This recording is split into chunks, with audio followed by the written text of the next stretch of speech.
Ah, it works. I'm having trouble connecting to the internet. Check your Wi-Fi network connection by going to settings. Anyway, hello, welcome. Okay. Well, here we are.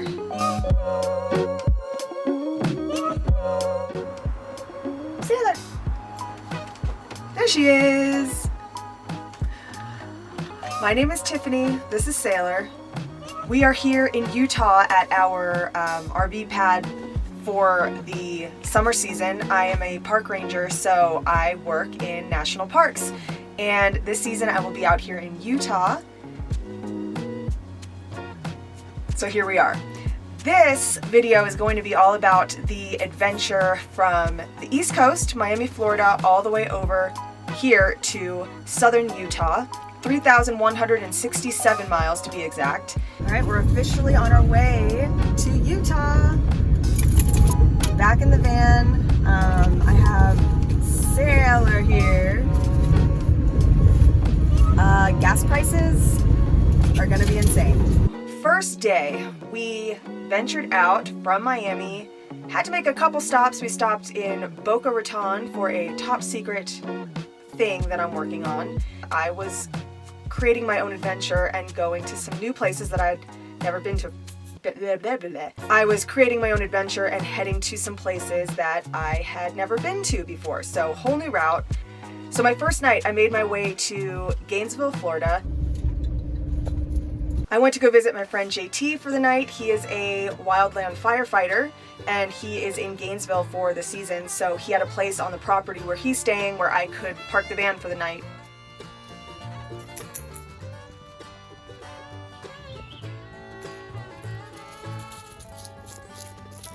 So the next morning I woke up, met up with him, and we went for a hike on the property. It was a perfect northern Florida, central Florida, foggy morning, so it was a nice little swamp walk out there.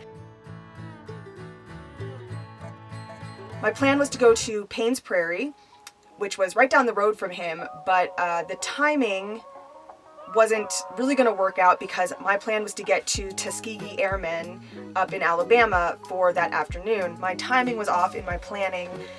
I didn't realize how long it would take. Tuskegee Airmen is a national historic park, I believe, through the National Park Service. It is in Tuskegee, Alabama. It is the airfield where the first African-American military fighter pilots were trained.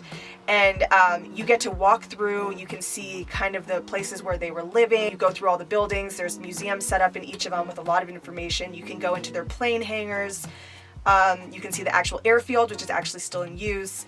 I got lucky because their park hours are actually really weird. Like, they're open just a few days a week up until like 4:30. And I didn't really know that information, so I just got lucky that they happened to be open when I got there. So I had like 2 hours to explore, which honestly is not enough time to do it justice, but I got to see quite a bit. Highly recommend you take some time to stop there and learn a little bit about that history because it really is important and really interesting as well.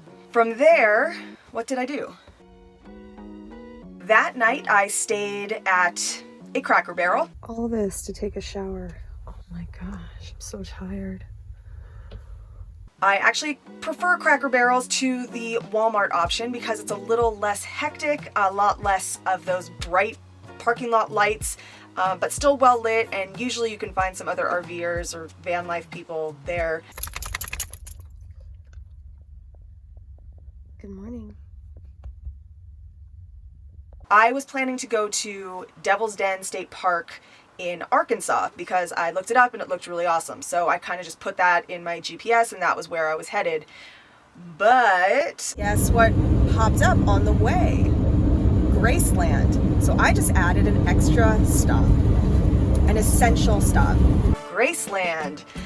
Now, I did not have any plans to go to Graceland. I didn't even realize it was on my way, but once I realized it was there, I kind of had to go because I had gone to his childhood home in Tupelo, Mississippi before on another one of my cross-country trips that I just happened to be passing that, and obviously that seemed like a good place to stop.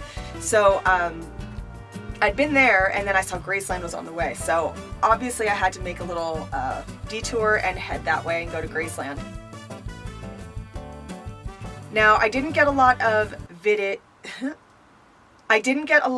footage from Graceland itself because they do not allow video, but I snuck just a couple things just because, you know, I like to keep things spicy.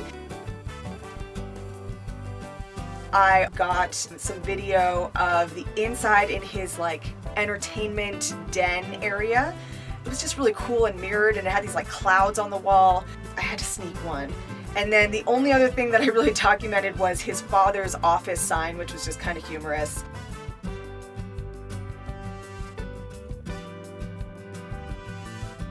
Outside, I did not realize that the family is actually buried there at Graceland.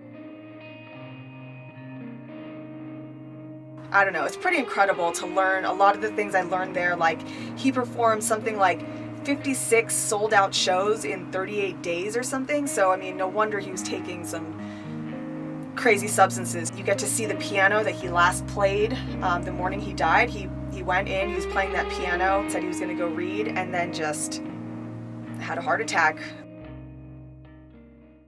So when I got there, I had paid $10 for parking, and then once I was inside, that's when I learned that the ticket pricing for admission to do the house tour was like $100, and I wasn't expecting that, but I'd already paid the $10 and I'd already driven out of my way to get there, so I was like, screw it, I'm going in.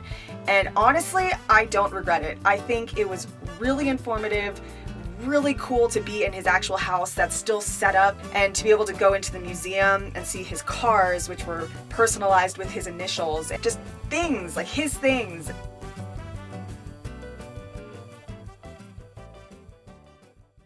Next up, Arkansas. Ah, yes. That night I stayed in a truck stop, just a truck parking lot behind a gas station. That next morning I woke up. What a view. Got a donut inside the truck stop, and then I headed on to Devil's Den State Park. Problem is, it was cold and it was rainy, and pretty much every time we decided to go on one of the hikes I had planned, it started raining. We're here in the Ozarks in the Boston Mountains, and we had a lot of hikes planned for today because we've been driving for days, and they've just been really long driving days, and we're getting tired. Exactly.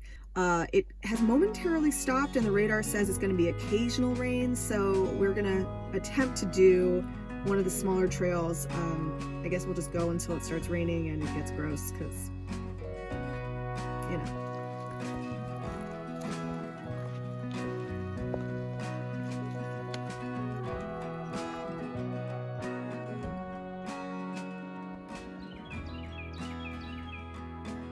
To see the CCC, the Conservation Corps overlook that is still standing up there.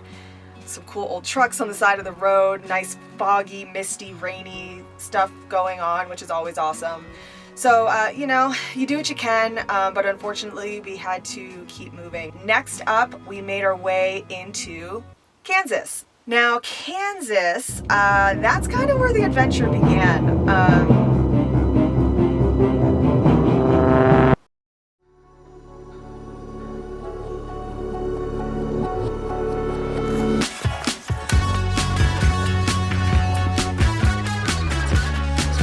Colin.